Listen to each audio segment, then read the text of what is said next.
வடை எப்படி செய்யுதுன்னு இந்த வீடியோக்குள்ளே போய் பார்க்கலாம். பழைய சாதத்தை நம்ம வேஸ்ட் பண்ணாமல் அதை எப்படி யூஸ் பண்ணலான்னு பாருங்கள்.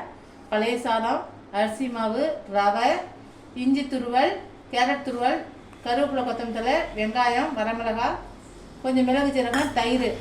இப்போ இது ரவை, தயிர் எல்லாம் போய் மிக்சியில் ஓட்டிகிட்டு வந்துடலாம். பழைய சாதம், ரவை, தயிர், உப்பு, காரத்துக்கு கொஞ்சம் மிளகாத்தூள் போட்டிருக்கிறேன். நீங்கள் பச்சை மிளகா யூஸ் பண்ணுறவங்களா தான் பச்சை மிளகா போட்டுங்க. இப்போ வரமிளகா, இஞ்சி துருவல், கேரட்டு, கருவேப்பிலை, கொத்தமல்லி தழை எல்லாம் போட்டு கலந்துவிட்டு உப்பு பார்த்துட்டு இப்போ எண்ணெய் அதுக்குள்ளே காய வச்சுக்கலாம்.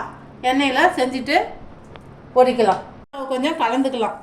கேரட்டில் கொஞ்சம் ஈரம் இருக்கும், அதனால் அரிசி மாவு கொஞ்சம் கலந்துக்கலாம். பிரியாமல் வரும் வடை.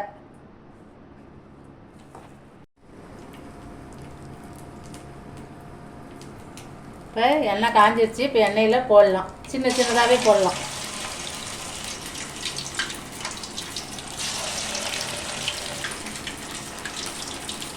பழைய சாதம் தான் இப்படி வேஸ்ட் பண்ணாதீங்க. பிள்ளைங்களுக்கு ஈவினிங் ஸ்நாக்ஸ் ஆயிரும்.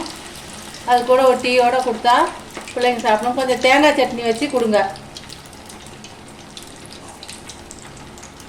அதை தண்ணி ஊற்றி வேஸ்ட்டாக அப்புறம் கீழே எடுத்து காலையில் கொட்டணும் கழனி பானையில். அதுக்கு இந்த மாதிரி செஞ்சு கொடுங்க. அரிசி இப்போலாம் ரொம்ப விலையாக இருக்குது, அதனால் எதையும் வேஸ்ட் பண்ணாதீங்க. பழைய சாத வடை ரெடி ஆயிடுச்சு. இந்த வீடியோ உங்களுக்கு பிடிச்சிருந்தா லைக் பண்ணுங்கள், ஷேர் பண்ணுங்கள், கமெண்ட் பண்ணுங்கள், ட்ரை பண்ணி பாருங்கள். தேங்க்யூ, பாய்.